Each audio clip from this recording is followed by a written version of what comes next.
She chose thrills over trust. I chose strategy, canceled the wedding, sold our home, cut all ties, smiled in silence, and let consequences finish the conversation. Hey, Reddit. Just admit you went through my phone like some paranoid psycho. I looked at Claire across our kitchen island, her arms crossed, defiance painted across her face like war paint. My coffee sat untouched between us, steam rising like the tension that had been building for weeks. I didn't go through your phone, I said quietly.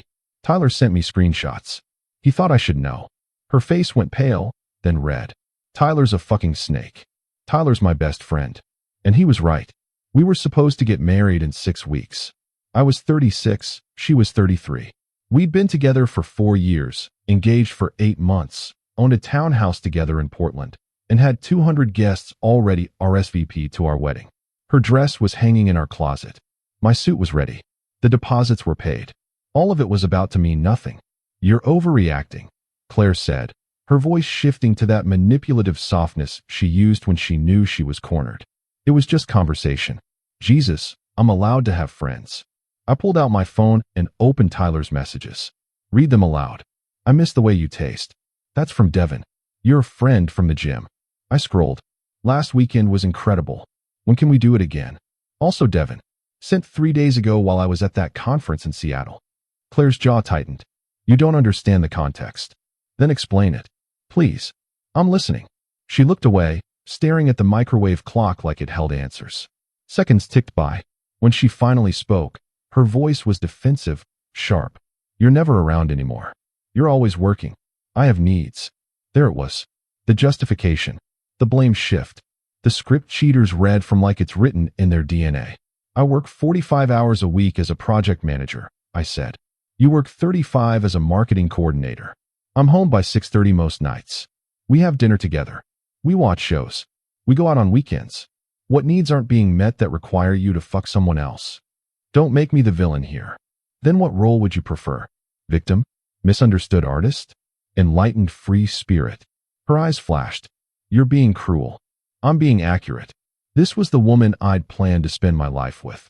The woman who'd cried happy tears when I proposed at Cannon Beach, waves crashing behind us like a movie scene.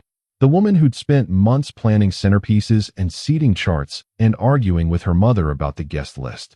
The woman who'd apparently been sleeping with her personal trainer for at least 2 weeks, possibly longer. How long? I asked. It doesn't matter. It matters to me. How long? She bit her lip. Looked down. A month. Maybe 5 weeks. 5 weeks. While we'd been addressing wedding invitations together. While she'd been asking me to taste test cake samples. While I'd been calling vendors and coordinating the rehearsal dinner. Did you use our bed? I asked. Jesus Christ. Yes or no? Did you bring him into our home? Her silence was the answer. I felt something inside me go cold and quiet. Not rage. Not heartbreak.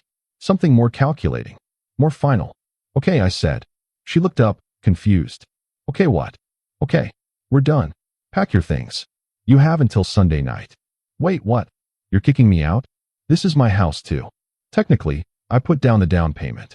You contributed to mortgage payments, and you'll get your share when I sell. But you're not staying here. Not after this. You can't just kick me out. I have rights. I pulled up my phone again, opened my email, showed her the message I'd already drafted to my real estate attorney. Watch me. I've already documented your admission of infidelity. Oregon's a no-fault state, but for asset division purposes, this matters. You want to fight me? Go ahead. Cost us both thousands in legal fees. Or you can take the clean exit I'm offering. Her confidence cracked. This is insane. You're being insane. People make mistakes. This wasn't a mistake. A mistake is forgetting to pick up milk. This was a choice. Multiple choices. For 5 weeks. I love you, she said, and tears started forming. I made a horrible mistake, but I love you. We can fix this. We can go to counseling. Please.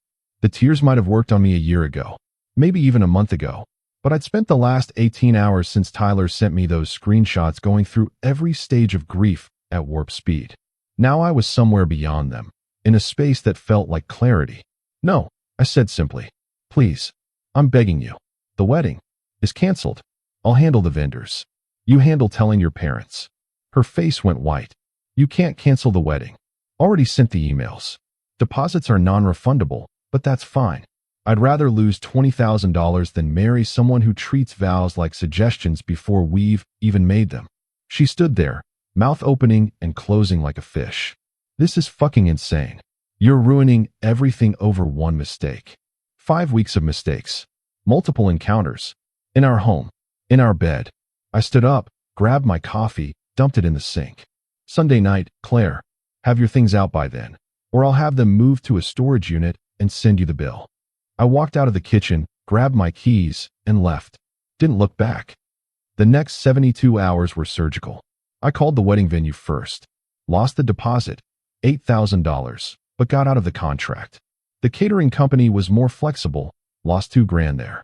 The photographer had a cancellation clause, only cost me $500. The florist was sympathetic when I explained there was infidelity involved, refunded half the deposit. All told, canceling the wedding cost me about $14,000. Worth every penny. I called my real estate attorney, Patricia, a sharp woman in her 50s who'd handled my mother's estate 3 years back. Explained the situation in clinical terms. She drafted separation documents and a formal eviction notice. Since Claire had been contributing to the mortgage but wasn't on the deed, it was straightforward. You're being smart about this, Patricia said. I've seen men in your position try to forgive, do counseling, go through with weddings. It never ends well. I believe in learning from other people's mistakes, I told her. Tyler came over that evening with beer and pizza. We sat in my living room now, not ours, and he looked at me with something between sympathy and respect. You doing okay? He asked. Honestly, yeah, I think I am. That's not normal, man. Most people would be destroyed right now. I took a long drink of beer. I think I saw this coming. Not consciously, but she's been different lately. Distant. Always on her phone. Picking fights about nothing. I ignored it because I didn't want to admit what I was seeing. Still, finding out your fiancé is cheating 6 weeks before the wedding? That's brutal. Finding out now is better than finding out 6 months after the wedding, I said. Or 6 years. Or after we had kids. Tyler clinked his beer against mine. Truth. Still sucks though. What's Devin like? I asked. You know him from the gym? Barely. He's one of those douchebag trainer types. All muscle, no personality. Hits on every woman there. I'm honestly surprised Claire went for it. He's not her usual type. What is her usual type? Tyler looked uncomfortable. You know, stable, successful, good guys. Oh, she still wants that, I said. She just also wanted excitement on the side. Best of both worlds. Safety and thrills. Me and him. You sound weirdly calm about this. I shrugged. I'm angry, but I'm also relieved. Like, I was about to legally bind myself to someone who doesn't share my values. Who thinks betrayal is acceptable if she's feeling neglected? That's not someone I want raising my kids. You wanted kids with her? I wanted kids with who I thought she was. Big difference. We drank in silence for a while. Then Tyler asked the question I'd been waiting for. What's your plan? For what? For Claire. For making this right. For? I don't know, man. Revenge. I smiled. I'm not doing revenge. I'm doing consequences. There's a difference. Explain. Revenge is emotional. It's about hurting her back because she hurt me. Consequences are about enforcing boundaries and letting reality teach the lesson. I finished my beer. I'm canceling the wedding. Selling the house. Cutting all contact. Moving on with my life. Everything else. That's just gravity. That's cold. No. Cold would be sabotaging her career or spreading rumors or doing something vindictive. I'm just removing myself from her life completely and efficiently. She can deal with her own mess. Tyler studied me. You really have this all planned out. I spent 4 years with her. Built a life with her. Almost married her. The least I can do is end it with clarity. Claire didn't leave by Sunday night. Sunday at noon, I sent her a text. Reminder, you need to be out by 8 p.m. tonight. She responded, we need to talk. I'm not leaving until we talk. I didn't respond. At 8 p.m., she was still there. I called Patricia. She's refusing to leave, I said. Is she threatening you? Acting unstable. No. She's just here. In the bedroom. Door closed. Okay. Don't engage directly. I'm filing an emergency restraining order and formal eviction notice tomorrow morning. Until then, if you feel unsafe, leave and stay somewhere else. If she damages property, document everything. I hung up, packed a bag, drove to a hotel downtown. Got a text from Claire at 11 p.m. Really? You're going to run away? I blocked her number. The next morning, Patricia got the eviction notice filed. A sheriff's deputy served Claire at the townhouse while she was getting ready for work. According to the deputy's report, she screamed at him for 15 minutes and refused to sign the documents. Didn't matter. The clock was ticking. She had 30 days to vacate.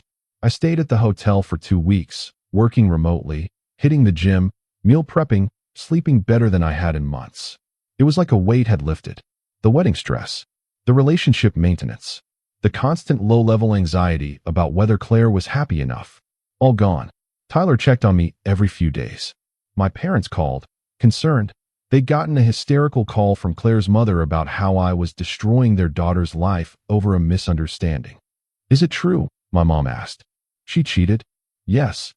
Then you're doing the right thing. Your father and I support you. Thanks, Mom. Although losing $14,000 on the wedding does seem wasteful. Mom, I'm just saying. You could have postponed instead of canceling. Goodbye, Mom. Love you. I hung up before she could turn this into a financial planning lecture. 3 weeks in, I got a call from an unknown number. Against my better judgment, I answered. Hello. You're a fucking coward. It was Devin, the personal trainer. The other man. Okay, I said. You dumped Claire over nothing. You know that. Over fucking nothing. She was lonely. You neglected her. And now you've destroyed her life because you're too insecure to handle a woman with needs. I almost laughed. Did she ask you to call me? No. I'm calling because someone needs to tell you what a piece of shit you are. Interesting. And how do you feel about being the affair partner? Sleeping with an engaged woman? Does that make you proud? She said you two were basically over. That the engagement was a mistake. Did she mention we were picking out wedding favors the day before you two hooked up? Silence. Yeah, I continued. Thought not. Listen, Devin. You won the prize. Claire's all yours now. She's single, available, and apparently into guys who peak in high school. Congratulations. Fuck you. I hung up. Blocked the number. Felt nothing. 30 days came and went. Claire finally moved out, into Devin's apartment, according to mutual friends. The gossip chain was working overtime. I put the townhouse on the market. Portland's real estate was hot, and I priced it competitively. Had 4 offers within a week. Accepted one that was all cash, quick close. Cleared $93,000 in profit after paying off the mortgage and closing costs. Split it proportionally. I'd put down the $40,000 down payment, so I kept that plus 60% of the profit. Claire got 40%, about $21,000. Patricia handled the transfer. I never spoke to Claire directly. I found a smaller place to rent in Northwest Portland, a 1-bedroom loft with exposed brick and huge windows. Minimal furniture. Clean lines. A space that felt like possibility instead of history. Work was good. My boss had been supportive through everything. Even gave me a few extra days off. My performance hadn't slipped. If anything, I was more focused without the relationship drama. 3 months after the breakup, Tyler met me for drinks at our usual spot. So he said, I heard some things. About Claire and Devin. I took a drink. I don't want to know. You kind of do though. I sighed. Fine. What? They broke up. Messy. Apparently, he was seeing 2 other women the whole time. Claire found out when one of them confronted her at the gym. There was screaming. Management banned all 3 of them. I processed this. Felt nothing. Okay. That's it. The universe just gave you poetic justice and you're giving me okay? What do you want me to say? I'm not invested in her life anymore. She made choices. She's dealing with consequences. I'm not involved. Tyler stared at me. You're either the healthiest person I know or a sociopath. I can't tell which. Neither. I'm just done. Completely, totally done. She's been trying to reach you. Did you know that? I blocked her on everything. She asked about you through friends. Apparently, she wants to apologize. Not interested. Dude, come on. Aren't you even curious what she'd say? I met his eyes. No, because nothing she says changes anything. She betrayed me. I removed her from my life. That chapter is closed. I don't need an apology for closure. I don't need an explanation. I don't need anything from her. I'm good. Tyler shook his head slowly. I wish I could be like you. Just cut and move on. It's not about being cold. It's about knowing your worth. I deserve someone who respects me enough not to cheat. Claire isn't that person. So I chose me. Simple as that. We clinked glasses. To choosing yourself, Tyler said. To choosing yourself, I echoed. 6 months post-breakup, I was thriving. I'd gotten promoted at work, senior project manager, 15% raise. I'd started rock climbing, joined a book club, traveled to Vancouver for a weekend just because I could. My loft was decorated exactly how I wanted it. My routine was mine. I went on a few dates. Nothing serious. Mostly just reminding myself that there were women out there who had their shit together, who communicated honestly, who understood that commitment meant something. One of them, Diane, a 34-year-old architect, asked me over coffee about my last relationship. It ended when I found out she was cheating. I said simply, 6 weeks before our wedding. Diane winced. God, that's horrible. I'm so sorry. I'm not. Not anymore. It was the best thing that could have happened. How do you figure? Because I found out who she really was before I married her. Before we had kids. Before I was legally and financially entangled in ways that would have made leaving exponentially harder. I stirred my coffee. She did me a favor. She just doesn't know it. Diane smiled. That's an incredibly healthy way to look at it. Took me a minute to get there. But yeah, I'm grateful now. We dated for a few weeks. Didn't work out. She was moving to San Francisco for work, but it was easy and honest and drama-free. Exactly what I needed to remember relationships could be. Meanwhile, through the grapevine, I heard Claire's life was spiraling. She'd been fired from her job, something about performance issues and attitude problems. She'd moved back in with her parents. She'd been posting vague, depressing things on social media about betrayal and regret. I didn't check her profiles. I only knew because people kept telling me, you should reach out. One of Claire's friends told me at a mutual friend's party I'd been hesitant to attend. She's really struggling. That's not my problem, I said politely. She made a mistake. One mistake. And you destroyed her entire life over it. I turned to face this woman. Nicole, I think her name was, and spoke clearly. She made a choice. Multiple choices. For 5 weeks. She brought another man into our home, into our bed, while we were planning a wedding. Those weren't mistakes. They were betrayals. And the consequences she's facing now? Those are the natural results of her actions. Not my doing. I just removed myself from the equation. But don't you care? No, I don't. I cared about the woman I thought she was. That woman doesn't exist. The real Claire? I don't know her, and I don't want to. Nicole looked shocked. Like she'd expected me to crumble, to show weakness, to reveal that I was secretly pining away. You're heartless, she said. No, I have very clear boundaries. There's a difference. I walked away from that conversation and enjoyed the rest of the party. 1 year after the breakup, I was sitting in my loft on a Saturday morning, drinking coffee, reading the news, when someone knocked on my door. I wasn't expecting anyone. Through the peephole, I saw her. Claire. She looked different. Thinner. Tired. Her hair was pulled back in a messy ponytail. She wore jeans and a hoodie. No makeup. She knocked again. I didn't open the door. I know you're there, she called through the door. Tyler told me where you live. Please. I just want to talk. 5 minutes. That's all I'm asking. I stood there, coffee in hand, debating. 5 minutes wouldn't kill me. And maybe, if I gave her this, she'd finally leave me alone. I opened the door, but didn't invite her in. Talk, I said. She looked at me, and her eyes immediately filled with tears. You look good. Thanks. What do you want, Claire? I'm sorry. I'm so sorry. I made the worst mistake of my life. I was stupid and selfish, and I threw away everything we had for nothing. For someone who didn't even care about me. And I know I don't deserve your forgiveness, but I needed you to know that I regret it every single day. I listened. Felt nothing. Okay, I said. Okay. That's it. What else is there? You said you're sorry. I heard you. We're done here. Don't you have anything to say to me? Anything at all? I thought about it. Genuinely considered whether there was anything I wanted to communicate. Yeah, I said finally. I hope you figure your shit out. I hope you get therapy. I hope you learn from this and become someone who doesn't hurt people the way you hurt me. But that's all I've got. That's it. After 4 years. 4 years ended the moment you decided Devin was worth more than our relationship. Everything after that is just paperwork. She started crying harder. I love you. I still love you.